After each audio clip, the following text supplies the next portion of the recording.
Tesla's market valuation has grown 18 times since it was written 4 years ago. Let's talk about bubbles, but let's do so through the lens of Tesla.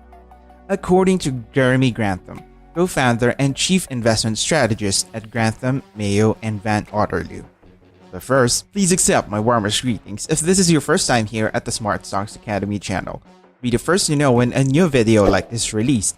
Hit the like button, subscribe, and click the notification bell next to it. Now if you're ready, let's get to the video.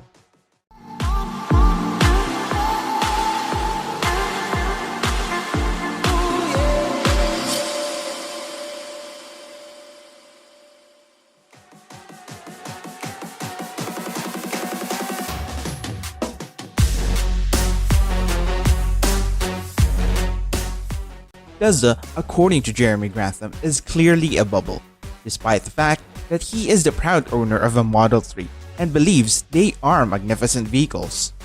Tesla has done exceptionally well, but if you look at the FANG's life cycles, Tesla is many times the price-to-sales ratio that they were at this point in their development, and they have been phenomenally successful. So Tesla is assuming two things. First, that it will be fantastically successful. And second, that it will be multiples as successful as other FANGs, which are some of the greatest corporations in the history of capitalism.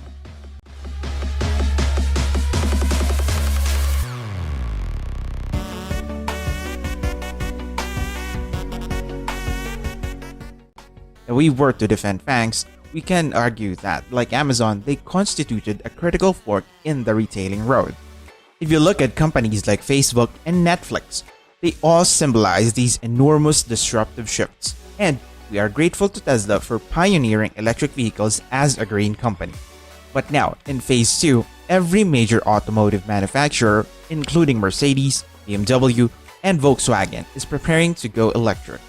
That owes a lot to Tesla, but in Phase 2, they will have to contend with some serious competition, and living up to the price expectations will be unattainable.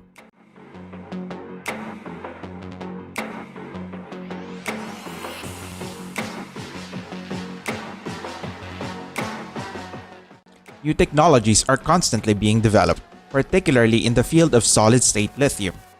With Tesla, a lot of things can go wrong. They are a really fast-moving organization that can manage that type of difficulty and will be very valuable. The only question is whether it has been discounted for 50 years rather than 5 or 10 years. It most likely has.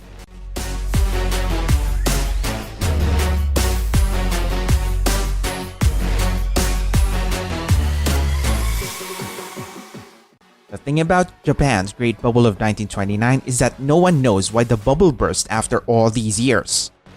With hindsight, you could say it crested at the pinnacle of bliss. As a result, there was no glimmer of light at the end of the tunnel.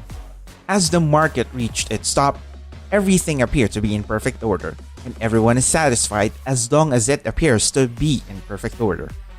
The problem about great bubbles is how strongly people believe that they will never burst and that prices would never fall.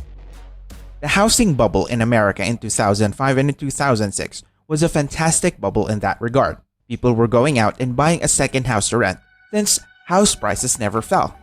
Indeed, Ben Bernanke stated that the US house prices had never fallen. But they did, as expected.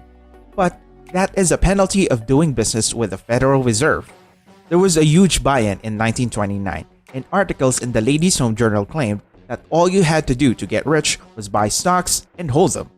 The same thing happened with the tech bubble in 2000. The same thing happened in the biggest bubble of them, Japan, in 1989 when the Japanese stock market soared to 65 times earnings. However, there is a greater buy-in this time in US history to the belief that prices have never decreased and that all you have to do is buy them, implying that when the decline occurs, it will be bigger and better than any other time in US history.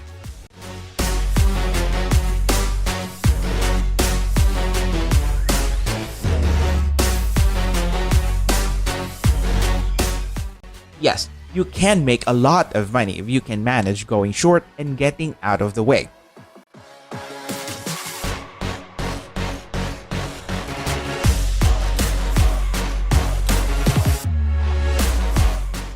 When inflation is low and profit margins are strong, markets reach their pinnacle.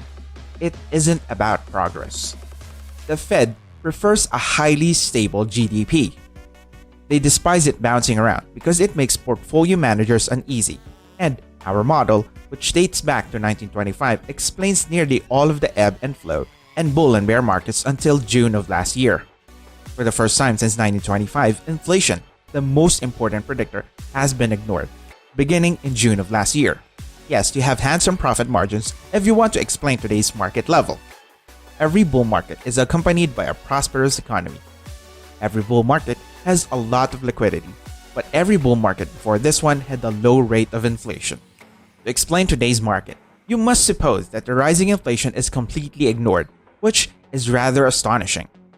This is the first time we've seen anything like it. Today, we are slightly over 8%. Since 1925, and for all I know long before that, that would have been adequate in any market. It would have been enough to bring the market to a halt. But this time, we have so much faith in the Fed that we believe them when they claim it's only temporary. Since Paul Volcker, who was amazing, the Fed hasn't done anything right in my opinion.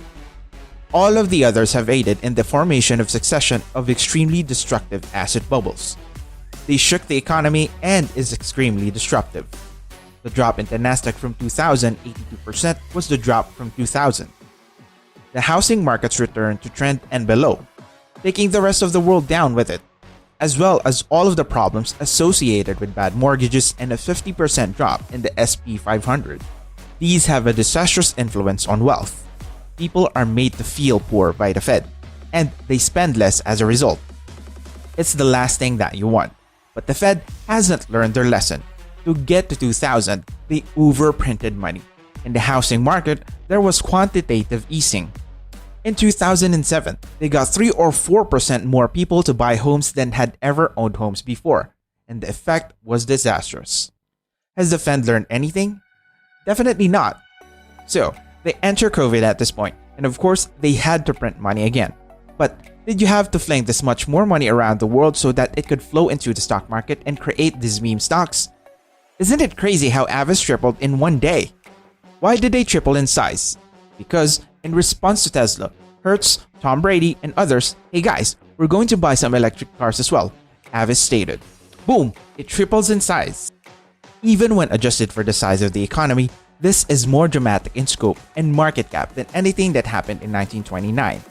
Please let us know your thoughts regarding whether Tesla is a bubble or not in the comment section down below. And with that, today's video comes to a close. To express your love and support for this video, click the like button below if you haven't already. Also, subscribe to the channel and click the notification bell next to it to be the first to know when a new video is released. Thank you for taking the time to watch, and we hope you enjoyed yourself. We look forward to seeing you again soon.